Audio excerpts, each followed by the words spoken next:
اگر شاہدہ محض ایک درمیانی رکن تھی تو میں اس سے خاصی بے فکری سے دوستی بڑھا سکتا تھا اور شاید میں اس کی زبان سے حقائق اگلوانے میں کامیاب بھی ہو جاتا۔ اس کے بارے میں جس قدر غور کرتا رہا اسی قدر یہ خیال پختہ ہوتا گیا کہ شاہدہ میری اصل دشمن نہیں تھی بلکہ دشمن کی اعلی کار تھی، اور میں کچھ محنت کر کے اس کی ہمدردیوں کا صحیح سراغ لگا سکتا تھا۔ گفتگو کے نتیجے میں پیدا ہونے والی تلخی کو دور کرنے کے لیے میں نے کمرے میں ہی شراب طلب کر لی۔ ابتدا میں وہ برہمی کا اظہار کرتی رہی مگر تھوڑی سی کوشش کے بعد میرے ساتھ شریک ہو گئی۔ اس وقت وہ ایک جلد باز اور جذباتی لڑکی جیسی حرکات کر رہی تھی جو ذرا سی بات پر روٹھ جاتی ہے اور پھر خود ہی بات کو فراموش کر دیتی ہے۔ رات کا کھانا ہم دونوں نے الفانسو کے ڈائننگ ہال میں ہی کھایا۔ اس وقت تک شاہدہ پچھلی تلخی کو بالکل فراموش کر چکی تھی۔ کل تم نے روڈرک کے فلیٹ سے مجھے ساتھ لے جانے سے انکار کیوں کر دیا تھا؟ لڑکیوں کے بارے میں وہ نرا احمق اور جلد باز ہے۔ اگر میں اس وقت احتیاط کا مظاہرہ نہ کرتا تو شاید وہ ہمیشہ کے لیے مجھ سے ناراض ہو جاتا۔ میرے آنے کے بعد تو وہ تم سے خوب لڑا ہوگا۔ میرے مصالحانہ رویے نے اسے نادم کر دیا تھا۔ عجیب آدمی ہے۔ عبدالعزیز سے اس کے مراسم کیسے ہیں؟ اس نے سرسری انداز میں بڑا نازک سوال کر ڈالا۔ عبدالعزیز؟ کون ہے یہ؟ نام سے تو پاکستانی لگتا ہے۔ وہ تلے ہوئے گوشت کا پارچہ توڑتے توڑتے رک کر میری طرف دیکھنے لگی۔ کیا واقعی یہ نام تمہارے لیے نامانوس ہے؟ پہلی بار سن رہا ہوں۔ ویسے بھی روڈرک کے دوستوں سے میری قطعی شناسائی نہیں ہے۔ کمال ہے، حالانکہ عبدالعزیز کی ہدایت پر ہی میں نے تم سے رابطہ قائم کیا ہے۔ ہے کون وہ؟ ایک فلسطینی ہے، بہت ملنسار اور سلجھ و طبیعت کا مالک، اور شاید کسی فلسطینی گروپ کے لیے کام کرتا ہے۔ فلسطینیوں سے تو عموماً میں دور ہی رہتا ہوں۔ یہ تو میرے لیے حیرت کی بات ہے۔ اگر میں تمہاری بات کو صحیح مان لوں تو پھر اس بات کا کیا جواز ہوگا کہ تم عبدالعزیز کا بھیجا ہوا پیغام ملتے ہی اس پر عمل کر بیٹھے؟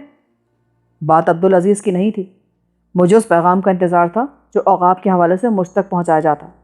اب یہ اتفاق ہے کہ یہ پیغام تمہارے بارے میں تھا۔ اتنے اتفاقات کا یکجا ہونا تو بہت مشکل ہے۔ یہ اتفاق ہے کہ عبدالعزیز فلسطینی ہے، اور یہ بھی شاید اتفاق ہی ہے کہ تمہارا دوست روڈرک فرینڈز آف فلسطین کا نہایت پرجوش رکن ہے۔ آخر تم مجھ سے اس قدر رازداری کیوں برت رہے ہو جبکہ ہم ایک ہی کشتی کے مسافر بن چکے ہیں؟ میرے مدافعانہ رویے کی وجہ سے شاہدہ مجھے گھیرتی جا رہی تھی، لہٰذا اسے خاموش کرنے کے لیے میں نے اپنی گفتگو کا انداز بدل ڈالا۔ ہماری کشتیاں مختلف ہیں شاہدہ، تم اس بارے میں اپنے دماغ پر زیادہ زور مت دو۔ میں تمہارے بارے میں جاننا چاہتی ہوں۔ کچھ لوگ تمہارے تجربے کو میرے لیے ڈھال بنانا چاہتے ہیں۔ اس سے زیادہ جان کر تم کیا کرو گی؟ کس تجربے کی بات کرے ہو تم؟ مادام باوری۔ میں نے سرگوشیانہ لہجے میں محض وہ نام دہرانے پر اکتفا کیا، مگر مجھے یہ دیکھ کر حیرت ہوئی کہ شاہدہ کے سکون میں قطعی فرق نہیں آیا۔ تم شاید منشیات کے کاروبار کا حوالہ دینا چاہتے ہو۔ یہ گفتگو ہم کمرے میں ہی کریں تو بہتر ہے۔ کھانے کا اختتام خاموشی سے ہوا۔ میرے ساتھ ہی شاہدہ بھی کسی سوچ میں ڈوب گئی تھی۔ مادام باوری کے نام سے تم نے منشیات کے کاروبار پر کیسے چھلانگ لگا دی؟ کمرے میں پہنچ کر میں نے سوال کرنے میں پہل کی۔ یورپ میں یہ دونوں چیزیں لازم و ملزوم ہیں۔ کیا تم کچھ اور کہنا چاہ رہے تھے؟ میں فرانس سے پہلی بار منشیات باہر لے جا رہا ہوں اور تم منزل مقصود تک مجھے تحفظ فراہم کرو گی؟ یہ میں نہیں مان سکتی۔ اس ہٹ دھرمی کا میرے پاس کوئی علاج نہیں ہے۔ جس کام میں فلسطینی ملوث ہو وہ قتل سے دہشت گردی تک کچھ بھی ہو سکتا ہے، مگر منشیات سے اس کا دور تک بھی کوئی تعلق نہیں ہو سکتا۔ ان کے پاس مالی وسائل کی بہتات ہے اور وہ منشیات کی تجارت سے یوں بھاگتے ہیں جیسے کہ تعاون کا پٹارا ہو۔ فلسطینیوں کا حوالہ تمہارے ذہن کی اختراع ہے، میں دوسرے لوگوں کے لیے کام کر رہا ہوں۔ تو پھر اپنا منصوبہ ترک کر دو۔ تم ہیروئن سے چرس تک جو کچھ بھی لے جا رہے ہو وہ میں اسی وقت تمہارے منہ مانگے داموں پر خریدنے کے لیے تیار ہوں۔ مادام باوری نے تمہیں اتنے اختیارات دیے ہیں، وہ میرا اور اس کا معاملہ ہے۔ اگر میں کہوں کہ تم خود بھی مادام باوری ہو سکتی ہو تو؟ اس کے چہرے پر ایک سایہ سا کر گزر گیا۔ صرف کہنے سے بات نہیں بنتی۔ اگر تم مارکیٹ میں مجھے اس کا درجہ دلا دو تو میں تمہارے ساتھ برابر کی شراکت کے لیے تیار ہوں۔ سارا قصہ دراصل یہی ہے، کچھ لوگ مارکیٹ سے مادام کے نام کی اجارہ داری ختم کرنا چاہتے ہیں۔ وہ احمقوں کی جنت میں رہتے ہیں۔ مادام باوری محض ایک نام نہیں بلکہ حقیقت ہے۔ وہ دوسری جنگ عظیم کے بعد سرگرم ہوئی تھی۔ اب تک اگر وہ مر نہ چکی ہو تو کسی محتاج خانے میں معذوروں کی سی زندگی گزار رہی ہوگی، مگر اس کے پرانے رفقا اس کے نام اور پرانی ساکھ سے فائدہ اٹھا رہے ہیں۔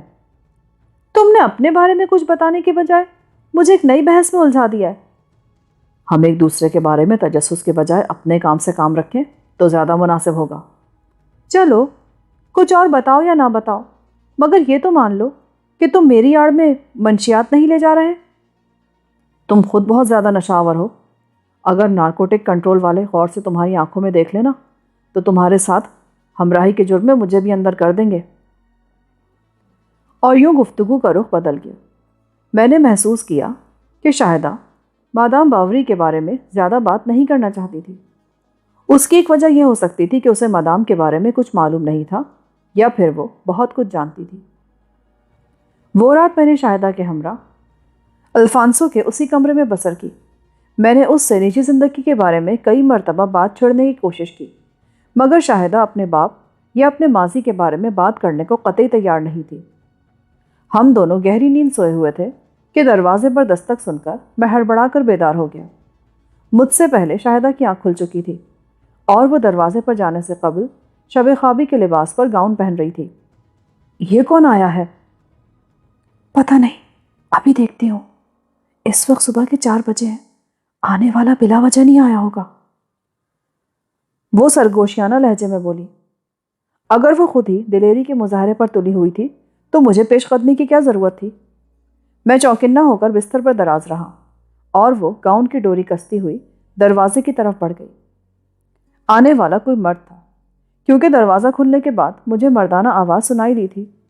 پھر اس ڈبل روم سے ملک مختصر سی نشست گاہ سے شاہدہ نے مجھے آواز دی۔ میں چند لمحوں بعد وہاں پہنچا تو عبدالعزیز کو دیکھ کر حیرانی ضرور ہوئی، مگر میں نے اپنے تاثرات پر قابو پانے کی بھرپور کوشش کی۔ دوسری جانب شاہدہ غور سے میری طرف دیکھ رہی تھی۔ عبدالعزیز کو غیر متوقع طور پر وہاں موجود دیکھ کر میں سخت الجھن میں پڑ گیا۔ اس سے پیشتر میں شاہدہ کے سامنے عبدالعزیز سے اپنی لاتعلقی کا اظہار کر چکا تھا، مگر اب وہ خود ہی میرے پاس آن پہنچا تھا۔ یہ کون ہے؟ میں اسے نہیں جانتا۔ میں نے شاہدہ سے انگریزی میں کہا، مگر میں تم سے واقف ہوں۔ عبدالعزیز شاہدہ سے پہلے بول پڑا، اور ایک ضروری کام سے ایسے نامناسب وقت پر یہاں آیا ہوں۔ کیا کام ہے؟ اپنی بات سنانے کے لیے مجھے تخلیہ درکار ہے۔ میں نے شاہدہ کی طرف دیکھا۔ یہ وہی عبدالعزیز ہے جس کے بارے میں تم سے پوچھ رہی تھی۔ اوہ، پھر تو تم میرے دوستوں میں سے ہو۔ میں نے آگے بڑھ کر تپاک سے ہاتھ ملایا اور عبدالعزیز نے بھی نہایت گرم جوش انداز میں مجھ سے مصافحہ کر ڈالا۔ اس وقت صرف بار روم کھلا ہوگا اور مجھے وہاں جانے کے لیے اپنا ہولیہ اور لباس درست کرنا ہوگا۔ تمہیں کہیں جانے کی ضرورت نہیں، میں جیمز کو باہر لے جاؤں گا۔ عبدالعزیز نے اس کی بات کاٹ کر جلدی سے کہا۔ شاہدہ کا فراہم کیا ہوا شب خوابی کا لباس تبدیل کرنے میں مجھے بمشکل چند منٹ صرف ہوئے اور میں عبدالعزیز کے ساتھ کمرے سے باہر راہداری میں آ گیا۔ کیا چکر ہے؟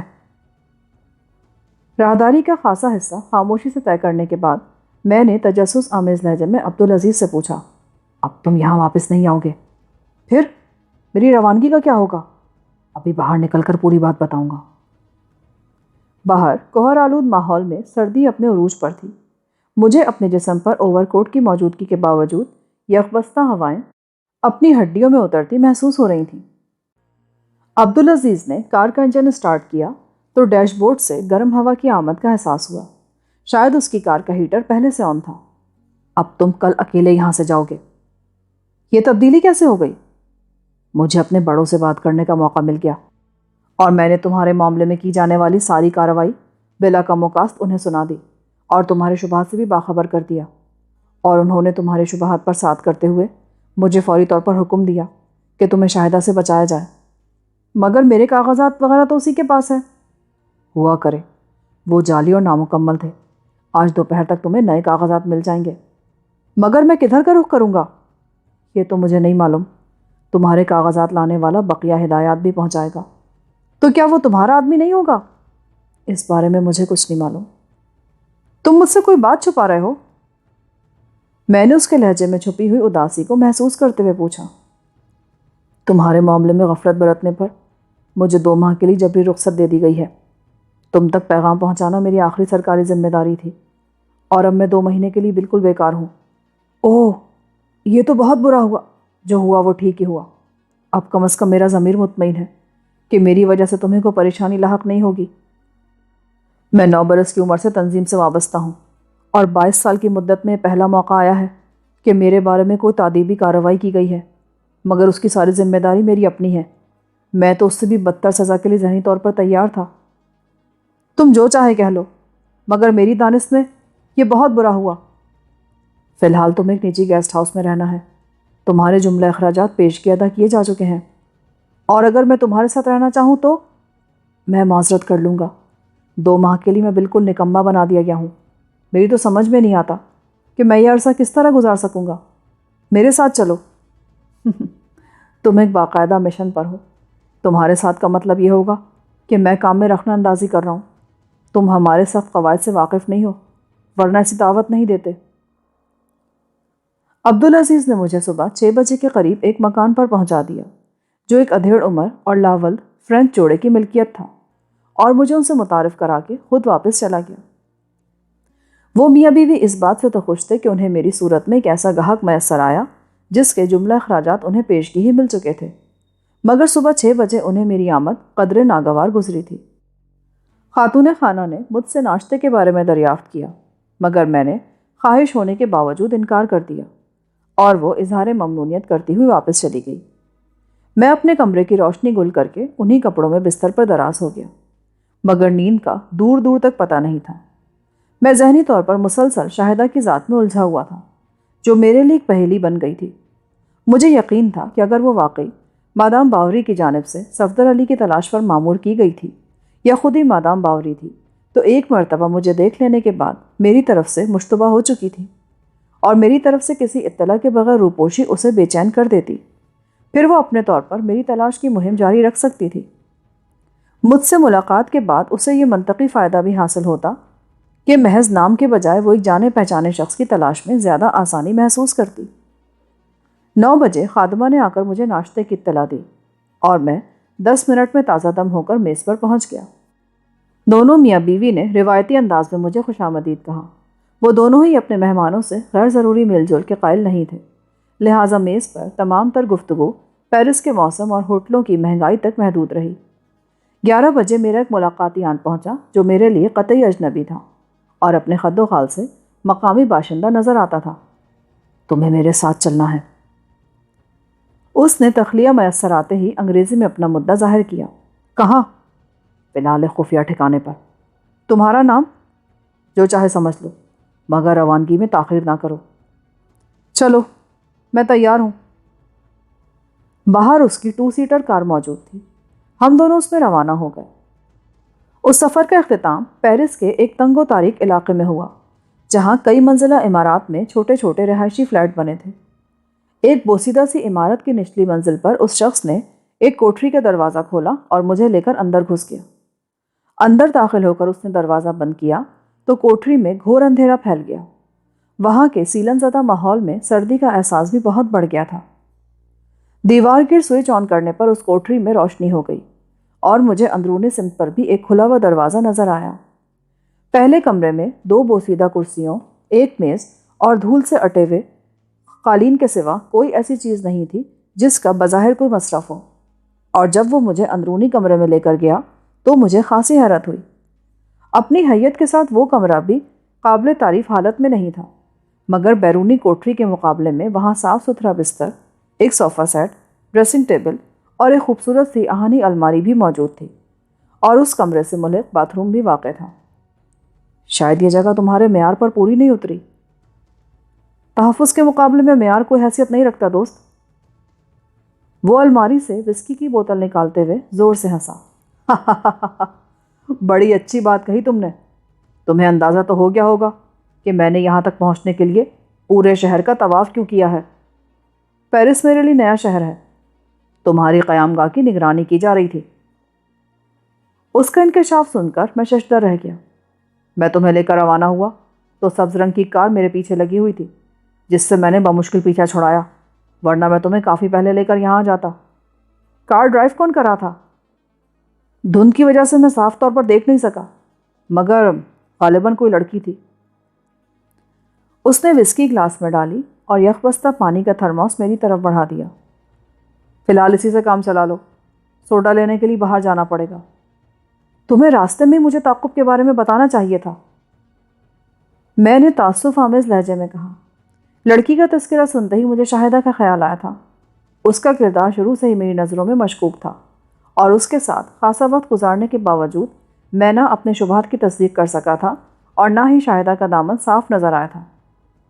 صبح سویرے عبدالعزیز جس طرح مجھے ڈی الفانسو سے لے کر نکلا، اس کی بنا پر شاہدہ کا متجسس ہونا بعیداز قیاس نہیں تھا، اور یہ بھی امکان تھا کہ اس نے اجلت میں باہر آ کر موسم اور وقت کا فائدہ اٹھاتے ہوئے اس مکان تک عبدالعزیز کا تعاقب کیا ہو۔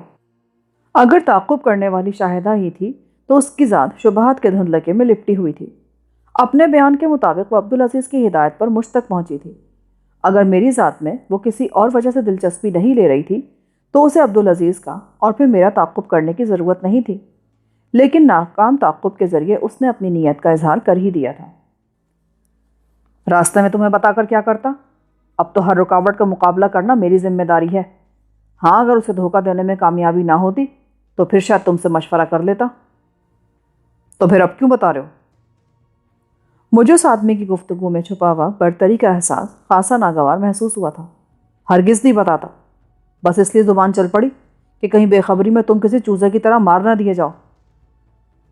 میں نے اس کے تبصرے کی تلخی اپنے دل کی گہرائی سے محسوس کی اور اس کے فضا میں اٹھے ہوئے گلاس سے اپنا گلاس ٹکرا کر ساری وسکی اپنے معدے میں انڈیلتا چلا گیا اور خالی گلاس میز پر رکھ کر پوچھا، تم اپنی زبان سے کو فرضی نام بھی بتا دو اگر اصل نام بتانے سے شرم آتی ہو۔ دراصل نام بتانا اس لیے غیر ضروری ہے کہ اب تم میرے گونگے خدمتگار کے طور پر میرے ساتھ سفر کرو گے۔ ویسے میرے سفری کاغذات ٹام میک فرسن کے نام سے ہیں، اور میرا نام کیا ہوگا؟ اب تم ڈان فرنینڈو کے بجائے مونی ہان کہلاؤ گے۔ گونگا رہنا ضروری ہے کیا؟ فرینچ سیکھ لو تو زبان بھی عطا کر دوں گا۔ سفر کا آغاز کب ہوگا؟ تھوڑی سی حرارت پہنچا لوں، پھر تمہاری صورت درست کروں گا تاکہ مونی ہان کے پاسپورٹ پر لگی ہوئی تصویر کی بنا پر تم پکڑے نہ جاؤ۔ میک اپ کرو گے؟ میک اپ ہی کہہ لو، مگر وہ چند گھنٹوں سے زیادہ نہیں چل سکے گا۔ دوسرا گلاس خالی کرنے کے بعد وہ آئینے کے سامنے میرے مقابل بیٹھ گیا اور تیز بدبو والے مختلف محلول میری جلد پر آزمانے لگا۔ اس کے پاس گوشت کی طرح کے نرم اور لچکدار پلاسٹک کے چھوٹے چھوٹے ٹکڑے بھی موجود تھے جنہیں چپکا کر کوئی خاص شکل دی جا سکتی تھی۔ محلول کی آزمائش کے بعد میک فرسن نے مجھے بلیچنگ لوشن کی ایک شیشی دی اور اس کی ہدایت پر میں نے وہ لوشن اپنی کلائی کے اندرونی حصے پر لگا لیا۔ چند منٹ تک میری کلائی میں سوزش سی ہوتی رہی، اس کے بعد میری جلد پر نکھار کے ساتھ سرخی بھی آ گئی۔ پھر میک فرسن نے اسی مقام پر ایک لوشن لگایا جس سے سوزش کا خاتمہ ہو گیا۔ ان آزمائشوں کے بعد میک فرسن نے مونی ہان کے پاسپورٹ کا تصویر والا صفحہ سامنے رکھ کر میرے چہرے پر کام شروع کر دیا۔ مجھے اندازہ نہیں ہو سکا کہ میرے اور مونی ہان کے چہرے میں کیا شباہت تھی، کیونکہ اس کی تصویر میں داڑھی زیادہ نمایاں تھی، مگر میک فرسن کا کہنا تھا کہ وہ تصویر میرے خد و خال سے بہت قریب تھی اور تھوڑی سی محنت کے بعد وہ مجھے مونی ہان کا ہمشکل بنا سکتا تھا۔ کم و بیش 2 گھنٹے کی محنت کے بعد میں نے آئینے میں اپنی شکل دیکھی تو حیران رہ گیا۔ گندمی رنگ کی گردن پر بھوری داڑھی سے سجا ہوا سرخ و سفید چہرہ پاسپورٹ پر لگی ہوئی تصویر سے حیرت ناک حد تک مماثل تھا۔ میں نے آئینے کے قریب جا کر اپنے جلتے ہوئے چہرے کا جائزہ لیا اور دل ہی دل میں میک فرسن کی صلاحیت کا معترف ہو گیا، کیونکہ بادی النظر میں میرے چہرے پر میک اپ کا شبہ کرنا بہت مشکل تھا۔ یہ فن میں نے سرکس میں ملازمت کے دوران سیکھا تھا، عملی زندگی میں پہلی بار اس سے کام لے رہا ہوں۔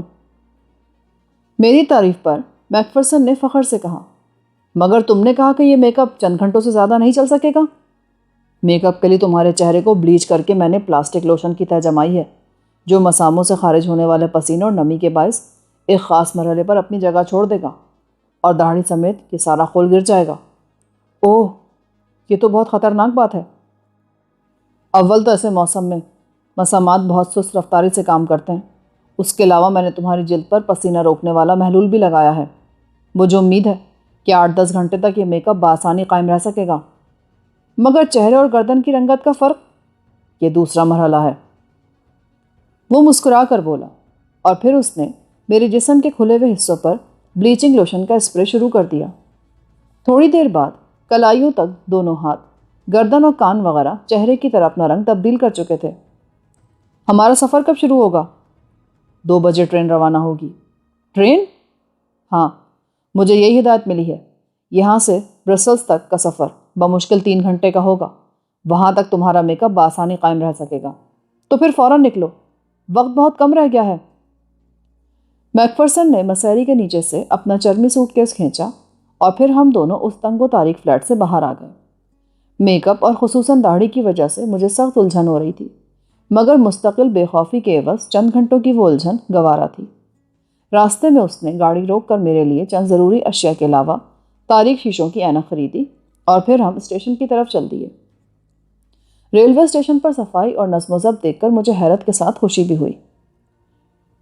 ٹھیک 2 بجے ٹرین روانہ ہو گئی۔ ہم دونوں 4 نشستوں والے کوپے میں سوار تھے، جہاں ہمارے علاوہ ایک عمر رسیدہ شخص موجود تھا۔ سفر کا اختتام نہایت خوشگوار طریقے پر ہوا۔ راستے میں ایک مقام پر برسلز کے لیے ٹرین تبدیل کرنا پڑی اور 4:30 بجے ہم دونوں برسلز میں موجود تھے۔ اسٹیشن کی پرشکو عمارت سے باہر آ کر ہم نے ٹیکسی پکڑی اور ڈرائیور میک فرسن کے بتائے ہوئے راستے پر چل پڑا۔ تھوڑی دیر بعد ٹیکسی ڈرائیور نے منمناتی آواز میں کچھ کہا اور میک فرسن بے اختیار سر گھما کر پیچھے دیکھنے لگا۔ میں نے بھی اس کی تقلید کی، مگر پیچھے آنے والے ناکافی ٹریفک میں کوئی خاص بات محسوس نہ کر سکا۔ میرا دل چاہا کہ میک فرسن سے صورتحال کے بارے میں کچھ دریافت کروں، مگر اس نے مجھے سختی کے ساتھ ہدایت کی ہوئی تھی کہ میں اس سے اجازت لیے بغیر اپنے گونگے پن کا خاتمہ نہ کروں، لہٰذا مجھے خاموشی رہنا پڑا۔ میک فرسن اس وقت کسی غضبناک بھیڑیے کی طرح بار بار پہلو بدل کر پیچھے دیکھ رہا تھا اور ساتھ ہی ڈرائیور کو بھی ہدایات دیتا جا رہا تھا۔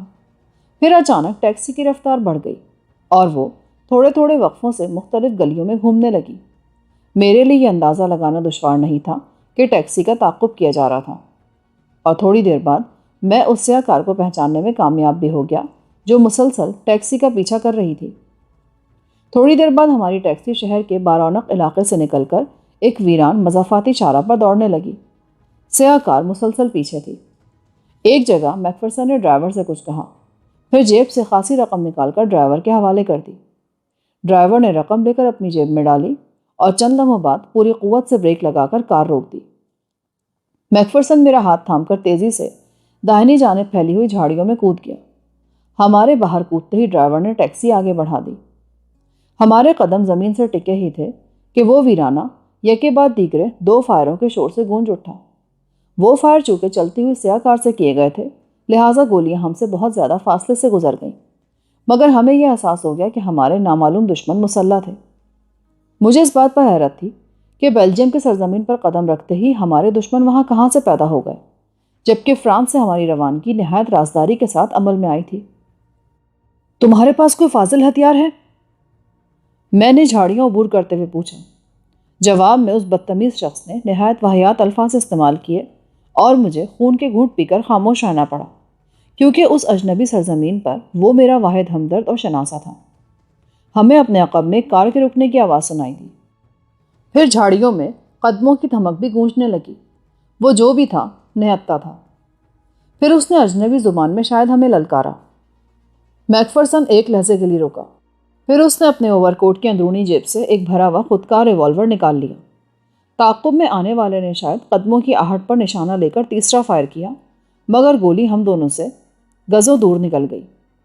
مگر وہ صورتحال ہمارے لیے سخت خطرناک تھی اور کوئی بھی بھولی بھٹکی گولی ہم میں سے کسی کو چاٹ بھی سکتی تھی۔ شاید میک فرسن بھی وہ خطرہ بھانپ چکا تھا، کیونکہ ان قد آدم جھاڑیوں کے درمیان سے گزرتے ہوئے بائیں جانب اسے ایک ٹیلا سا ابھرا ہوا نظر آیا اور وہ دوڑتا ہوا اسی کے پیچھے چلا گیا۔ ٹیلے کے عقب میں ہم دونوں ہی بیٹھ گئے اور اپنے سانس درست کرنے لگے۔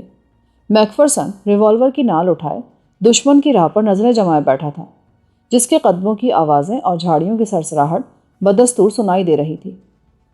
چند سیکنڈ بعد اس کی آہٹیں بھی غائب ہو گئیں۔